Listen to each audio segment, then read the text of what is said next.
बेटी की बारात। कहते हैं इस सृष्टि में सबसे बड़ा दान है कन्यादान। इसीलिए शास्त्र में कहा जाता है कि अगर आपने कन्यादान कर दिया तो आपने गंगा स्नान कर लिया। लेकिन कन्यादान करने के बाद क्या बेटी का रिश्ता उस घर से टूट जाता है? अक्सर बेटियों को तो यही सिखाया जाता है। हमारे प्यारे लाल मिश्रा भी अपनी बेटी कुसुम को यही सीख देने में लगे हैं, क्योंकि अब कुछ ही दिनों में कुसुम की शादी होने वाली है। माँ, जरूरी है क्या कि शादी के बाद साड़ी पहने? अरे ऐसा क्यों कह रही है बेटा। शादी के बाद एक लड़की का जीवन बदल जाता है। उसे समाज, ससुराल, रीत रिवाज के हिसाब से चलना पड़ता है कुसुम। इसलिए मान और मर्यादा बनाए रखना बहुत जरूरी होता है, समझी? हाँ कुसुम, ससुराल जाने के बाद तुम सिर्फ उस घर का मान नहीं बल्कि इस घर का मान भी अपने साथ ले जाओगी। तुम जो भी करोगी उसका असर दोनों परिवारों पर होगा। इसलिए तुम जितना हो सके, जितना अच्छे से हो सके, उतना उस रिश्ते को निभाना बेटा। जी पापा, मैं ध्यान रखूंगी। शादी के बाद ससुराल में कई सारी ऐसी चीजें भी होती हैं जो तुम्हें समझ नहीं आएगी या पसंद नहीं आएगी, लेकिन तुम प्यार से उसे अपनाने की कोशिश करना कुसुम। इसी से तुम्हारा रिश्ता मजबूत होता है। कुसुम, तुम मेरी इकलौती बेटी हो और मुझे सबसे ज्यादा गर्व तुम पर है। हम तुम्हारी शादी करवा रहे हैं, लेकिन इसका मतलब ये नहीं कि तुम्हारा इस घर से रिश्ता ही टूट जाएगा। मुझे यकीन है कि तुम हमारा सर कभी भी नीचे नहीं होने दोगी। तुम गर्व हो, हमारा गर्व। अरे कहाँ खो गई है महारानी? पता नहीं किस ख्यालों में खो जाती है ये। नहीं माँ जी, कुछ नहीं, बस यूं ही कुछ याद आ गया था। अरे आप जल्दी से काम कर और मेरे लिए एक कप चाय भी बना दे। कब से सर में दर्द हो रहा है। जी, अभी बना देती हूँ माँ जी। पता नहीं क्या देख के हमने इस लड़की से अपना रिश्ता जोड़ा था। ना अकल है ना शक्ल, ना ठीक से कोई काम करना आता है। बात तो तुम्हारी सही है माँ। कई बार तो मुझे भी खुद पे यकीन नहीं होता कि मैंने इस रिश्ते के लिए हाँ कैसे कर दी। अब क्या कर सकते बेटा, जो हो गया सो हो गया। लेकिन अब तू तो सुधर सकती है ना बहू। इसका कुछ नहीं होने वाला माँ, ये जैसी है वैसी रहेगी। अरे मेरा टिफिन कहाँ है? अभी तक तैयार नहीं किया क्या? पता नहीं कहाँ ध्यान रहता है इसका। अरे कहाँ खोई रहती है सारा दिन। ये रहा आपका टिफिन और माँ जी आपकी चाय। सुनो, आज रात को मेरे कुछ दोस्त आ रहे हैं, इसलिए अच्छा सा खाना बना देना, समझी? लेकिन आज तो मुझे मम्मी पापा के घर जाना था ना। आपने कहा था शाम को चली जाना। कहा होगा, लेकिन अब मेरे दोस्तों ने प्लान बना लिया है, इसलिए कोई जरूरत नहीं वहां जाने की। फिर कभी चली जाना। लेकिन मम्मी पापा कब से कह रहे थे घर आने को। अगर पति कह रहा है तो बात समझ में आ जानी चाहिए। क्यों बहस करना अच्छे लक्षण नहीं है। सही कह रही है माँ। मैंने कहा ना, आज कहीं जाने की जरूरत नहीं है, मतलब नहीं जाना कहीं भी। शाम को सब कुछ तैयार करके रखना, मुझे कोई गड़बड़ नहीं चाहिए। जी ठीक है। कुसुम के ससुराल वाले उसे बिल्कुल भी अच्छे से ट्रीट नहीं करते थे। जैसे वो कोई घर की नौकरानी हो, वैसा ही उसके साथ बर्ताव किया जाता था। लेकिन उसने कभी ये बात अपने माता पिता के साथ नहीं की, क्योंकि उसे लगता था कि उसके माता पिता का सर झुक जाएगा अगर उन्हें ये बात पता चली तो। सुन बाहू, अपने मम्मी पापा को मना कर देना कि आज तू नहीं आएगी, वरना उनके फोन आते रहेंगे लगातार। जी। हेलो पापा, कैसे हैं आप? मैं ठीक हूँ कुसुम, तू कैसी है बेटा? आज आ रही है ना? मैंने तेरे लिए तेरी मनपसंद कचौरियाँ भी लाई है, तुझे बहुत पसंद है ना? नहीं पापा, मैं ना आज नहीं आ पाऊंगी। आज आकाश के कुछ दोस्त आ रहे हैं, इसलिए कुछ तैयारियां करनी है। सॉरी पापा। अच्छा, दामाद जी के दोस्त आ रहे हैं। चलो कोई बात नहीं बेटा, पहले ससुराल वालों के बारे में सोचना चाहिए। मुझे गर्व है कि तू सब कुछ इतने अच्छे से संभाल रही है। जी पापा, पर मुझे आपकी बहुत याद आती है। I really miss you पापा। अरे गुड़िया, मैं भी तुझे बहुत याद करता हूँ। जब भी घर में तेरी पसंद की कोई चीज बनती है ना, तो लगता है कि अभी आएगी और कहेगी पापा ये तो मैं ही खाऊंगी। लेकिन मैं ये सोचकर खुश हो जाता हूँ कि मेरी बेटी अपने ससुराल में खुश है, चैन से है, और बस फिर आंसू रुक जाते बिटिया। हाँ पापा, आप मेरी चिंता बिल्कुल भी मत कीजिए, मैं बिल्कुल ठीक हूँ। आप अपना और माँ का ध्यान रखिएगा। मैं आपसे जल्दी मिलने आऊंगी। तू भी अपना ध्यान रखना बच्चा, है? और सबको मेरा प्रणाम देना। जी, फोन रखती हूँ पापा।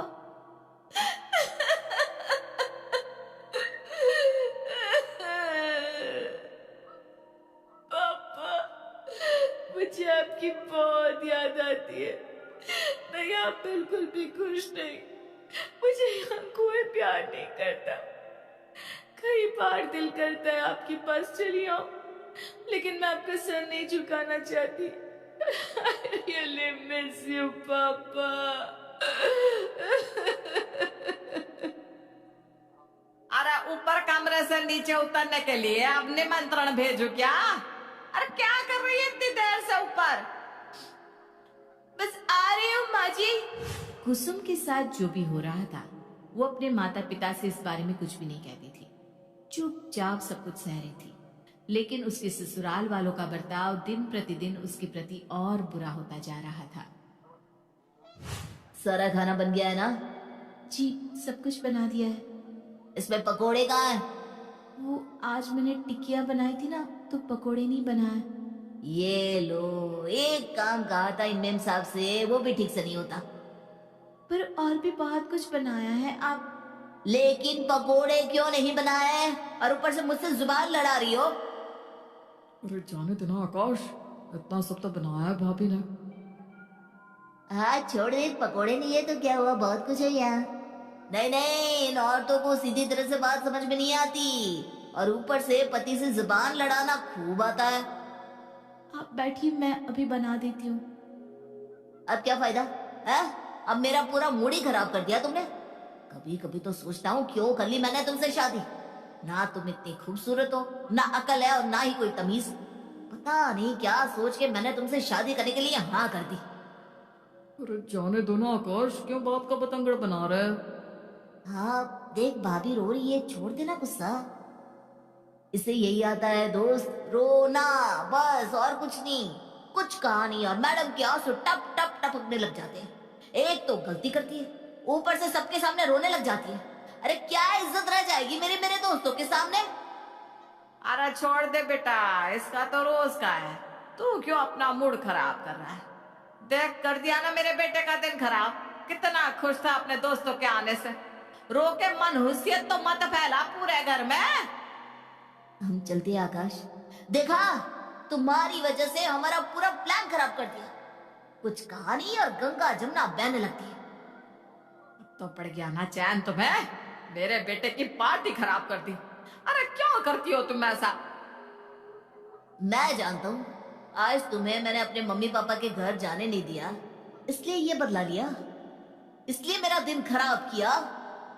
ऐसा कुछ नहीं है, मैंने तो कितना कुछ बनाया था आपके लिए। मेरा कोई इरादा नहीं था आपकी पार्टी खराब करने का, सच में। चुप कर। अब सब कुछ खराब करने के बाद कह रही है मैंने कुछ नहीं किया। तुम्हारी इन्हीं हरकतों से मैं तंग आ गया हूँ, मुझे तुमसे बात ही नहीं करनी। अब खुद ही मनाती रहो पार्टी, समझी? पता नहीं ये सब कब तक चलेगा। मैं जितनी कोशिश करती हूँ सब कुछ अच्छा करने की, उतना ही ये लोग मुझे गलत समझते हैं।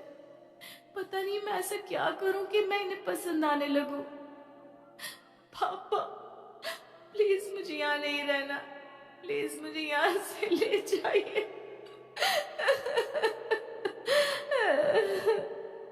अरे आकाश, ये कुसुम तो बेहोश हो गई, जरा जल्दी आ।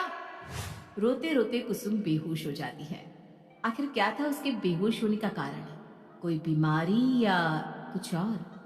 अब पता नहीं कुसुम की जिंदगी कौन सा मोड़ लेने वाली थी।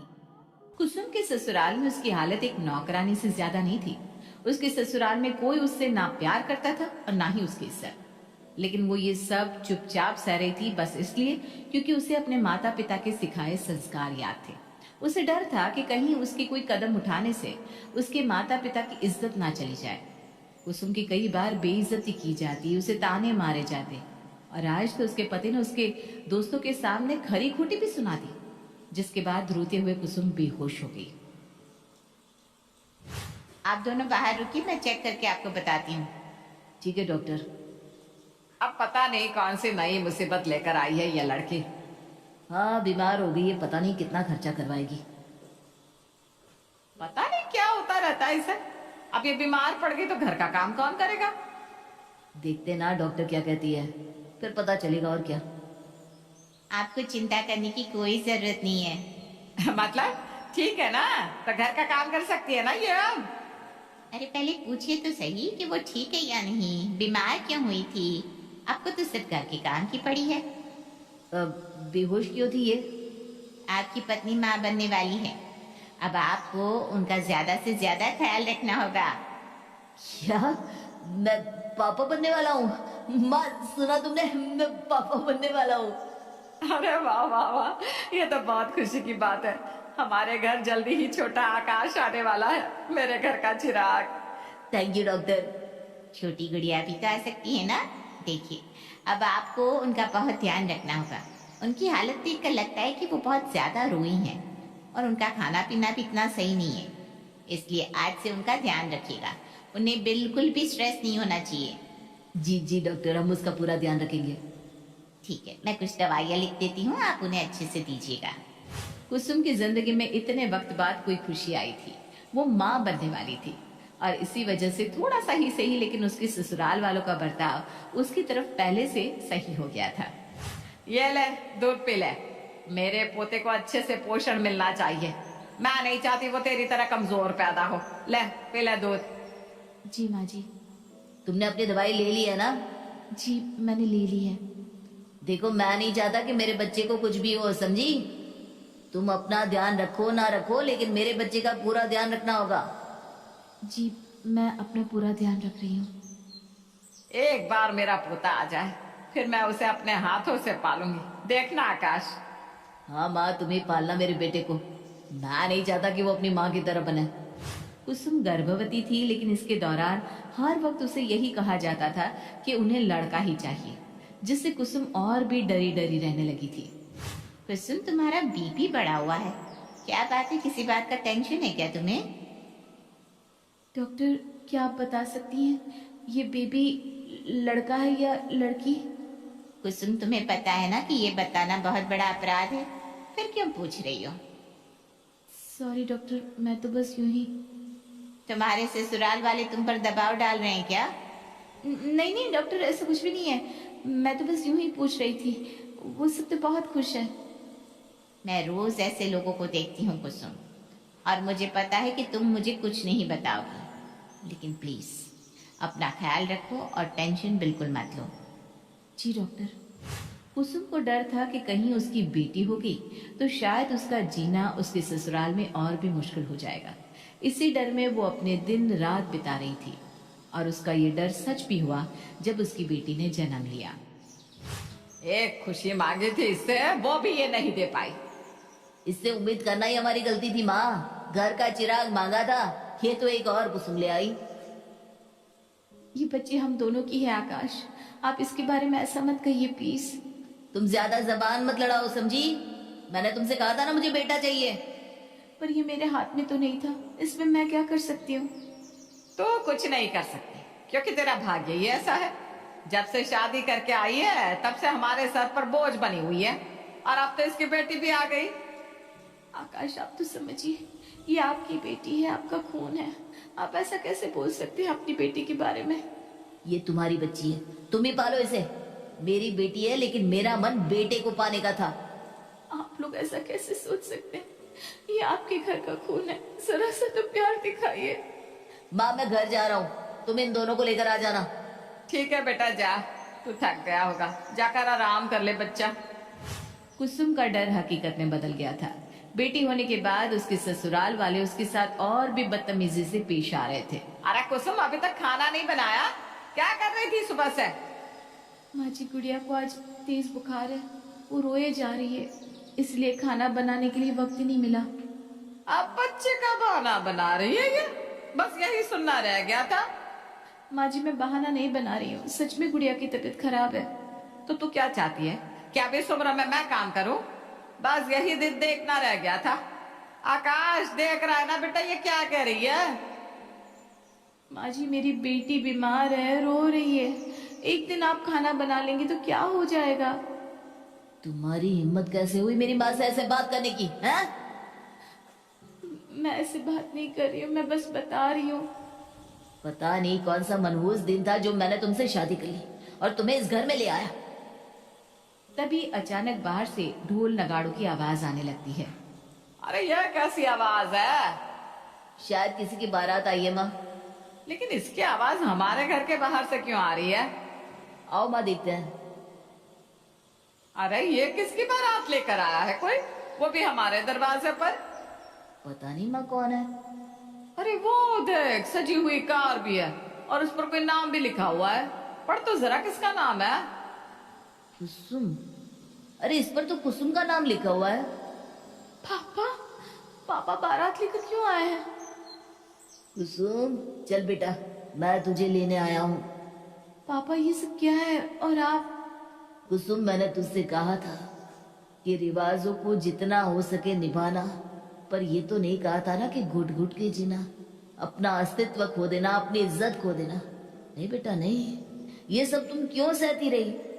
पापा, आपको ये सब कैसे?